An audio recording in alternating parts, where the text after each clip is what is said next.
Good evening, ladies and gentlemen. Welcome to the Gary Common Council's Planning and Development Committee meeting. I am Committee Chairman Darren Washington at large. This evening we have 2nd District Councilman Halliburton, Dwayne Halliburton in the House. We have 5th District Councilwoman Linda Barnes Caldwell. We have 4th District Councilwoman Marion Ivy here.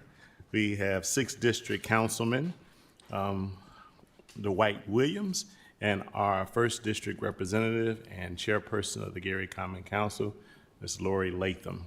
I want to give a sidebar to people who come before the Planning and Development Committee meeting to give you understanding of council rules. In order for your legislation to be heard at the council level, you must attend the planning committee meeting. If you do not attend the planning committee meeting, if you come to the council meeting, your legislation will be placed back in the committee structure. So you need to be here, and this is just common knowledge for everyone when you are having legislation that is being considered by the council. So tonight on the agenda first is council pending ordinance 2025-04, an ordinance reviewing a special use permit for property located at 4954 Massachusetts Street to be used as a home daycare by petitioner Kenya Shelton. Ms. Shelton, are you here tonight? Thank you. Our attorney? No, Ms. Shelton, you will have a seat first. And when you'll be called up if there are any additional questions. Well, I like that. Thank you. You ready to get going? Good evening, council members. Good evening. So the CPO 2025-04 is a petition for a special use permit to use a residential property which is currently zoned R2 as a home daycare. The petitioner is Kenya Shelton. The property address is 4954 Massachusetts Street. Again, it is zoned R2, and with that zoning, this is an allowable use if you get a special use permit. As you know, a special use permit requires 7 factors to be reviewed. This matter was held at a public hearing in front of the Board of Zoning Appeals on December 12th. It was approved with a favorable recommendation by unanimous vote. There were no remonstrators who spoke against the project. I can run through the 7 factors, but I will say that the Board of Zoning Appeals felt that all 7 factors weighed in favor of a special use permit being granted.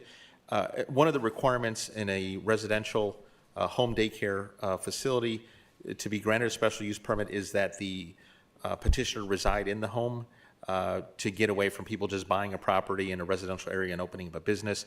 If they live in the property and they are residents of the property, that is allowable under a special use permit. So that's one of the conditions that the BZA placed on it. Ms. Shelton would have to reside in the property, which she proved that she does. And every year, if she's granted this and she does open the daycare, she needs to get a general business license. And as a condition to get that general business license, she has to prove that she still resides in the property. With that being said, I don't know if you have any specific questions or for myself or for Ms. Shelton.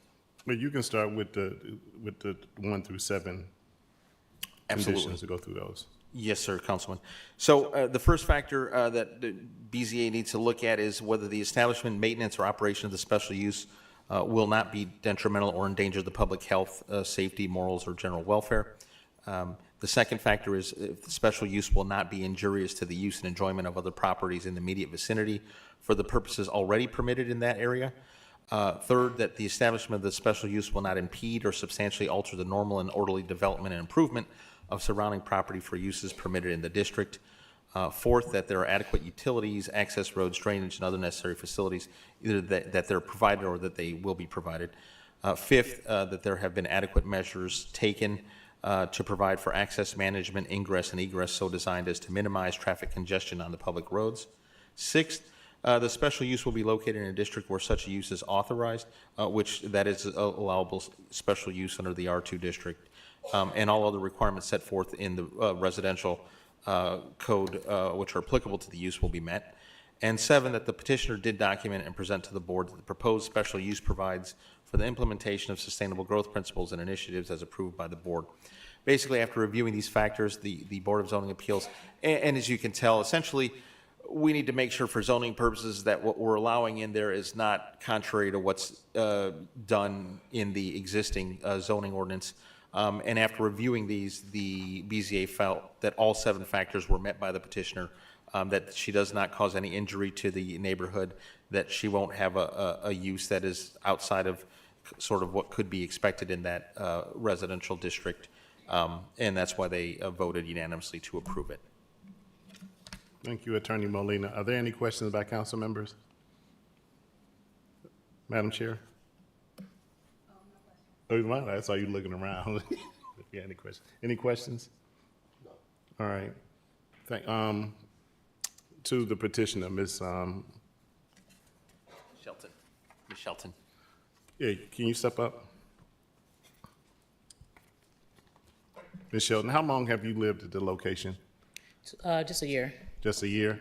Where'd you move from to come? Maryville. You was in Maryville? So why did you come to Gary? Well, my business is right there. Okay. It's literally right behind my business. Okay, and so you literally thought it would be a good idea to move here so you could have a better stake on your, okay. Yes. What business do you have? It's a child care center, Destiny Dreamers Academy, 4955 Broadway. And thank you for considering Gary for your place for business. Thank you, and we're doing great things. Okay, thank you. If there are no questions, Ms. Barnes-Caldwell, do you have any questions? Okay, thank you. Thank you. So the next meeting, I announced that, so make sure that you're here for the common council meeting because your ordinance will come up for a vote by the entire council. Is that next week's meeting? Well, whatever the next council meeting is that next week? March 4th? Yes, the first Tuesday of March, yes. Yes. Yes, thank you.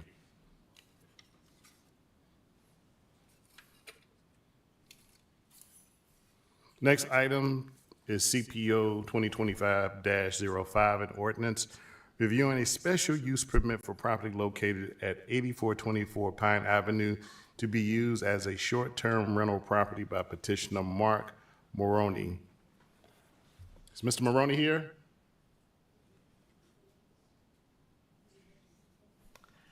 I don't see him here. I know he was notified to be here, but he's not present. Okay, well, we'll skip that. Maybe he'll come before the end of the meeting.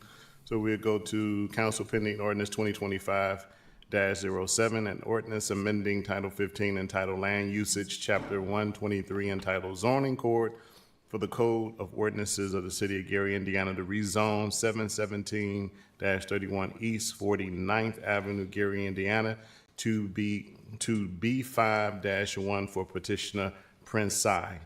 Is Mr. Sy here? Yes. He is not, he is out of state, out of the country, but Oh, but I'm sorry, his representative is here, Are his you- architect. Yes. You're the representative? Okay. Go ahead, Attorney Molina. Sure. So on CPO 2025-07, this came to us from the Plan Commission. It is a rezoning. The petitioner owns a property at 77, or has under contract the property at 717 to 31 East 49th Avenue, and the current zoning is B1. What they want to do to the property is put a gas station in the property, which would require a rezone to B5-1.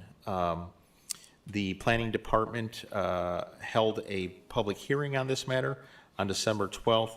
It was continued until January 9th after due notice was given as provided by Indiana law. At the Plan Commission level, the Plan Commission voted, it had 3 abstentions, 2 yes votes, and 1 no vote. So it comes to you basically with no recommendation per the rezone. So Attorney Molina, when you have 3 abstentions, 2 noes, and 1, what, you say 1 yes? 2 yes and 1 no. 2 yes, 1 no, and 3 abstentions. So that means, that sounds unfavorable to me. It is, yes, so what the Plan Commission is an advisory body, so they just make a suggestion. It technically had more yes votes than no votes. It had 2 yes votes, 1 no vote, and 3 abstentions. In order for something to be a formal approval, you have to have at least 5 votes because a majority of the total board of 9 has to vote for it. And on that day, I'm not certain why. I know somebody abstained and then 2 other people abstained also. So unfortunately, they didn't get a vote on record, a yes or no. So yes, it was not a favorable. I didn't say unfavorable only because it wasn't voted down either. It just didn't technically pass or meet the 5 requirement of the Plan Commission to get the formal approval. And the reason why I say that, Attorney Molina, is because placing a gas station in a community is a very, very important decision to make. And it was seen that the Planning Commission is there to give us a recommendation coming from the administration, and to have 3 abstentions, I have been concerned with that. Absolutely. I understand that. I will say the committee report prepared by the staff did recommend approval. Again, that ultimately that was not done because, again, the abstentions, which I wish they would have voted one way or the other, but they abstained. So certainly understand that. And I think the petitioner is well aware of that also. You know, we look at in an effort, when a rezone is going to be done, you have in paragraph section 1 or section 2, these are the standards that need to be met. And it kind of is similar to the previous standards we were looking at with a special use permit. You have to show that it will not be injurious to the public health, safety, morals, and general welfare of the community. You have to show that the use or value of the area adjacent to the property included in the ordinance will not be affected in a substantially adverse manner. You have to show that the need for the change in zoning arises from a condition peculiar to the property involved. You have to show that the condition is not due to the general condition of the neighborhood, and that the strict application of the terms of the zoning ordinance will constitute unusual, unnecessary hardship if applied to the property herein if this rezoning is not granted. And finally, that the rezoning does not interfere substantially with the comprehensive plan. In looking at those factors, again, the staff recommendation was approval. The board itself did not, or the commission did not approve it. So it certainly is up to the city council to determine at this point if it meets those standards. But that's what we're looking at this point. So the administration gave a favorable recommendation to the Planning Commission. Correct. Okay. Are there any council members with any questions at this time? Madam Chair, Brother and Chairman. then Ms. Barnes-Caldwell, and then Mr. Halliburton. Thank you, Councilman Washington. I remember being at this BZA or planning meeting, and I had a couple of questions. One, we have a number of already abandoned gas stations in the city. I would assume that they're properly zoned. I'm wondering if there's any reason why the petitioners chose this location instead of any of the others Sure. And I that can are have currently zoned for this use. I can have the petitioner's representative step forward if that's okay. Good evening. Bear with me here, my voice is struggling a little bit, but I think the main reason that, this was sought out is because it was for sale. Number 2, a lot of the gas stations that are in the city of Gary are smaller stations, and this building was a larger building, so it allowed for the convenience store to help support the gas station. Thank you. One last question.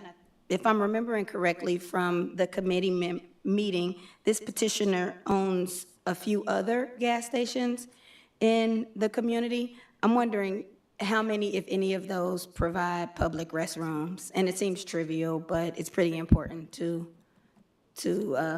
many of our constituents. Public restrooms at any of your other locations? Public restrooms in all the other locations? Yeah, we have one of each. Most of them do provide for a public restroom. When you say most of them, how many do you own and how many have public restrooms that are accessible? All of them have a public restroom, yeah. And there's probably ownership of 3 in Gary? Yeah, 3 in Gary. 3 in Gary, and they all have a public restroom. 3 in Gary. There was also some confusion about the addresses of these 3.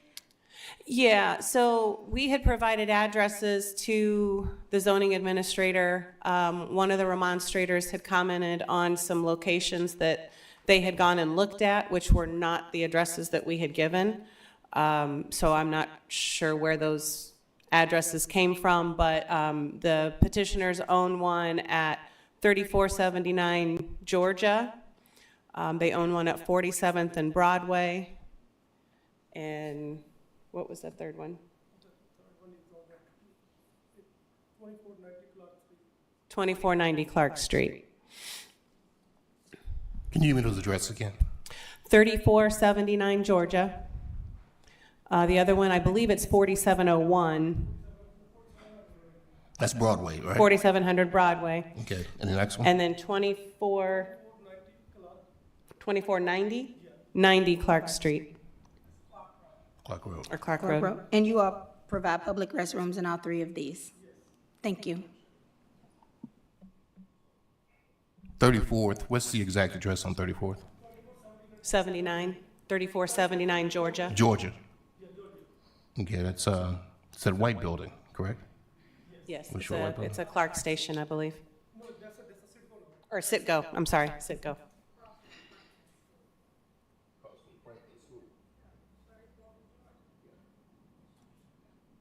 Ms. Barnes Caldwell?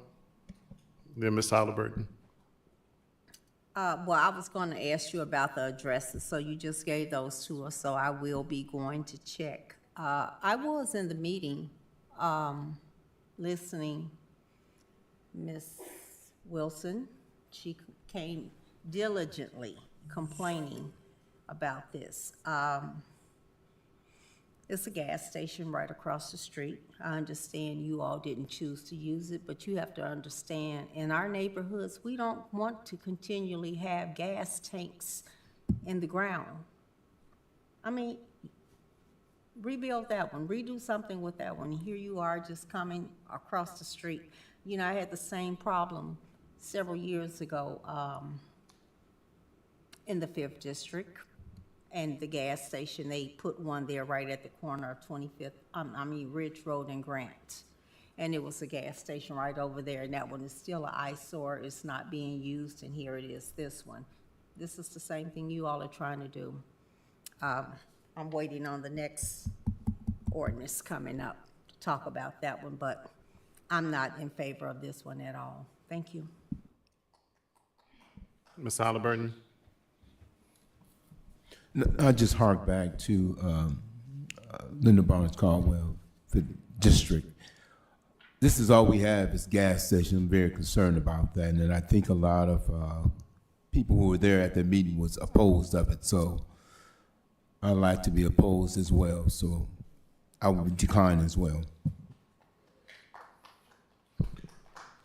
I had a question regarding your location at 3479 Georgia Street. Are there any plans to do any upgrades for as beautification, far as how it looks, the aesthetics for the neighborhood? Because it's looked the same way a long time, and it's not very pleasing to the eye.